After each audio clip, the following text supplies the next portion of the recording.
એટલે ભાઈ થોભલા દેખ હોય ને એટલે ત્યાં થોભલા સુધી બધી 6 વીઘા જમીન છે. આ 6 વીઘા જમીન માટે આપડે કાકા ને બાપા બધા લડી લડીને મળી ગયા. હા એ તો બધું બરાબર છે, પણ તમે એવું વિચારી છે એ વાત?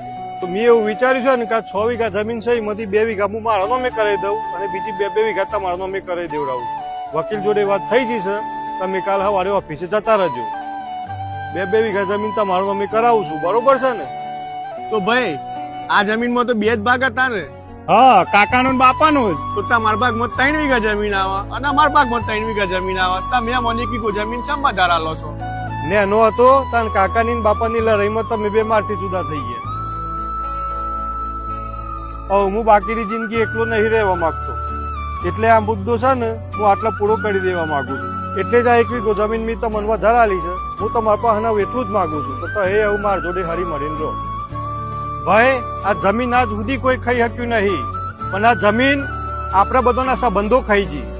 અને તમે આ કાકા બાપાની લડાઈમાં જોયું ને એ અત્યાર સુધી આપણે આ ભોગવતા આવ્યા છીએ. એટલે મારે તમારા જોડે રહું છે, એટલે જ 1 વીઘો જમીન મેં તમને વધારે આલી.